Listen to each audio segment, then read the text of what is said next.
Welcome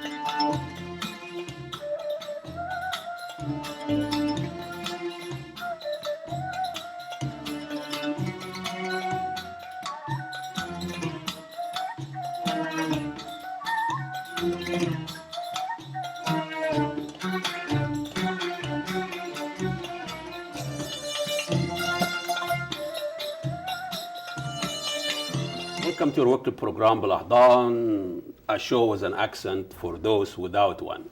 With all the events in the Middle East, especially now the phenomenon of ISIS, everybody's talking about ISIS, the Islamic State of Iraq and Lebanon, IS, ISS, the West and the media having fun with those names.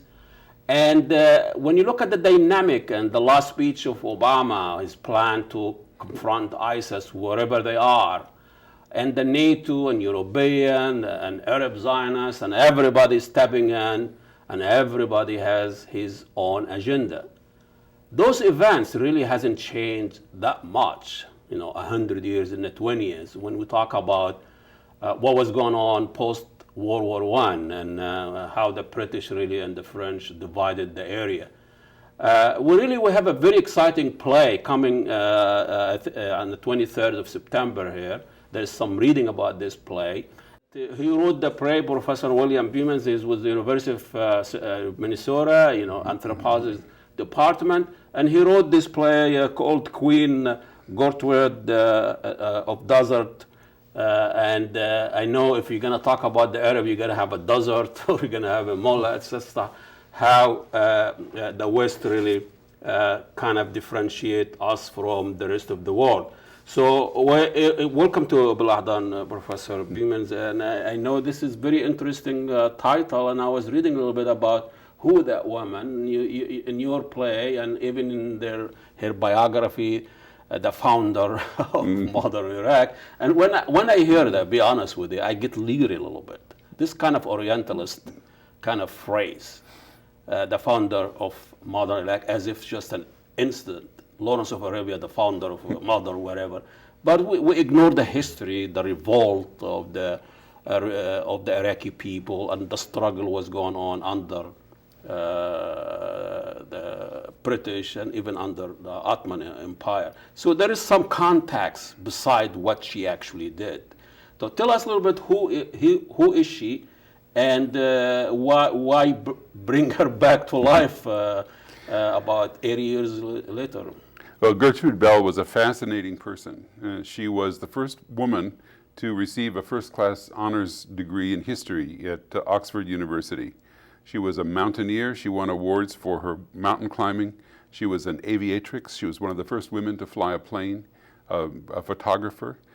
She was fluent in Arabic, Persian, and Turkish, and translated many of the poets of. Was that very common at this time? No, she Oxford was students. She was an amazing, She was an woman. also officer, first female officer. That's correct. She had the title of an officer, the first female officer in the British Army, and she was an archaeologist. And the British, after World War I, didn't know very much about the territory in Mesopotamia. Mm-hmm. And so they recruited many archaeologists who were the only people who really knew the geography, including T.E. Lawrence, including Lawrence of Arabia, mm-hmm. who was first and foremost an archaeologist. He was. That's right. And then he became an officer. Isn't that what Bremer did in Iraq when he invaded Iraq? He brought some of those also. That's correct. Expert. And Gertrude Bell was also an archaeologist.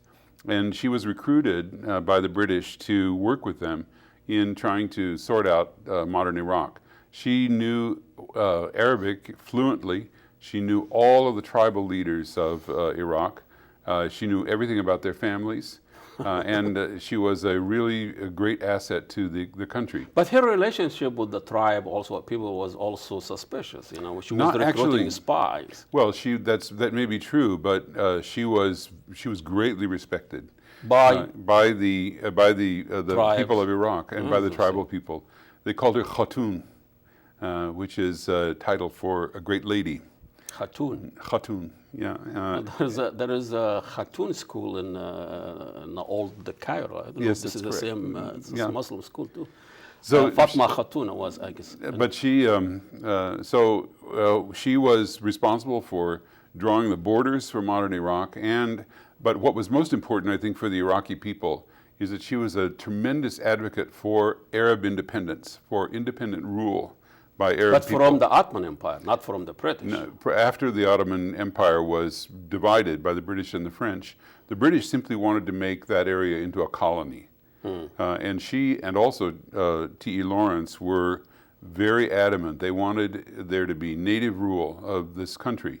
So in the end, it was a kind of a compromise. I see.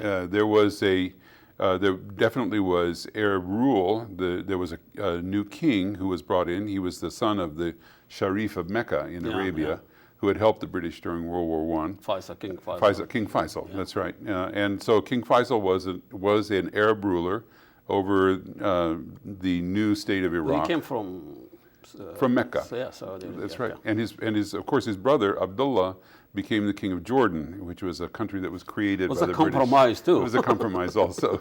And I think that created some conflict between the two. That's true. Yeah, and that's probably that's right. There is civil war or what have you. But tell us a little bit how we can relate the dynamic of the 20s, post-1-1, and what's happening now. It seems like it is almost the same, if you replace the British with the Americans, it's a similar, Americans want to divide a certain area, and every time there is a troubling revolt, they have resources somewhere they pull in. Sure. So what's the relevance here? Well, the British, of course, wanted to create a state where they could get oil from the north down to the Persian Gulf in the south. So they put together 3 provinces from the old Ottoman Empire, Mosul, Baghdad, and Basra, and created an entirely new state that would really serve their colonial purposes. And the Arab populations maybe didn't realize what trouble this was going to be in the future.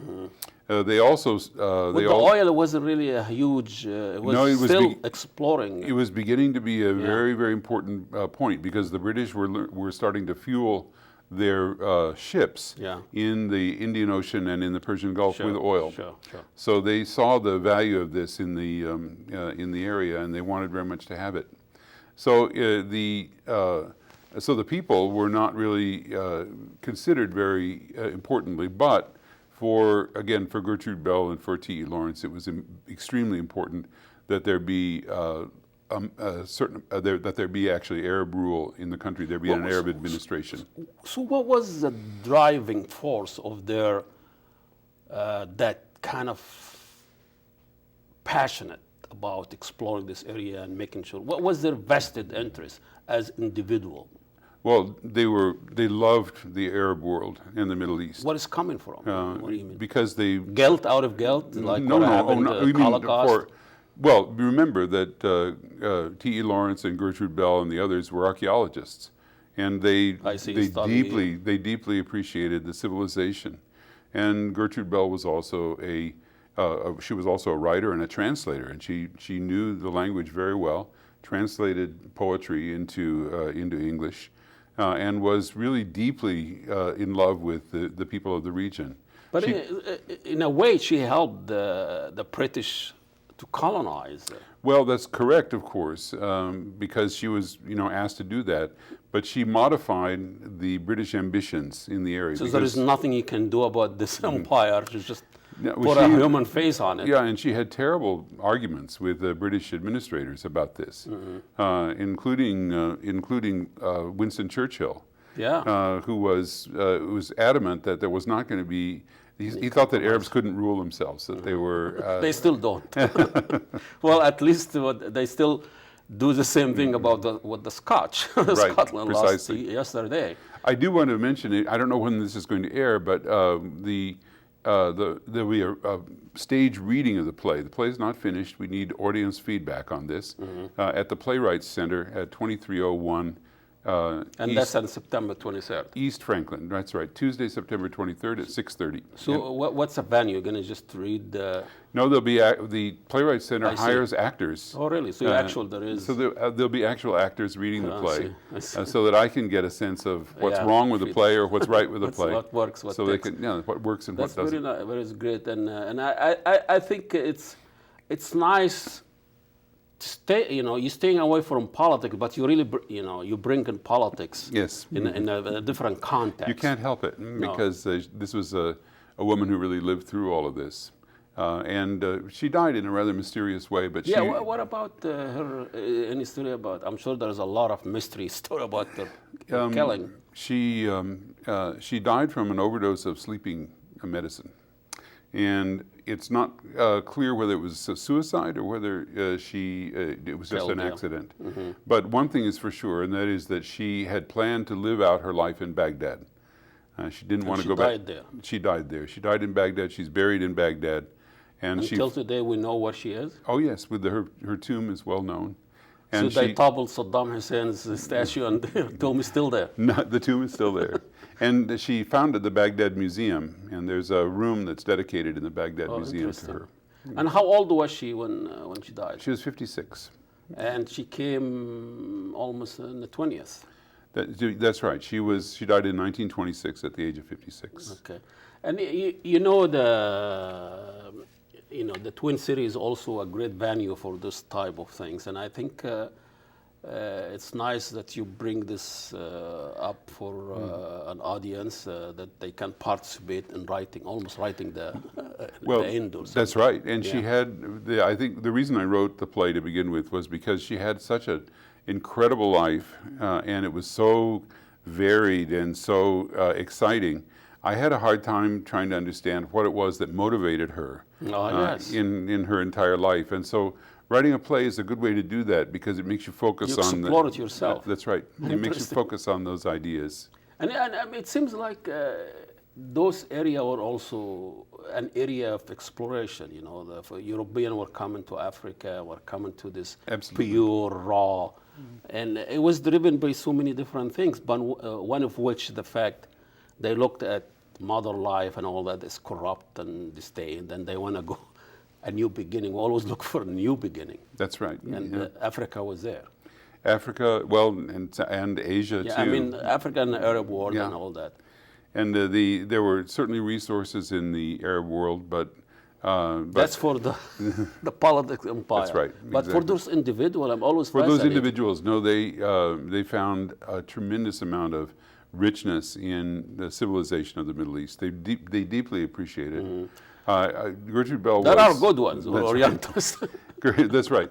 Gertrude Bell never married, but she had many, many, many Arab friends, and was deeply affectionate, I think, toward the people of Iraq. It's interesting when I was doing some reading about that. Actually, there's still Shia and Sunni at the time, and the tribes got together. It's almost like the Sunni awakening when they go against Qad, and they've done something like that, for the revolt in the 20s. Well, they had to sell King Faisal to the Iraqi population, and they were frankly worried a little bit about the Shia population in the south because he's of course Sunni. So, But he was the son of the Sharif. He was a Sayyid, descendant of the Prophet. Yeah. And so that was the thing that they tried to sell. Yeah, can surpass the sectarian line. That's right.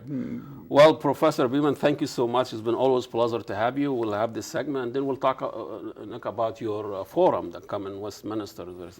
Thank you so much. Thank you. We'll have a short break. We'll come back with Professor Beeman. Assalamu alaikum, and God bless you all. It was a calm conversation.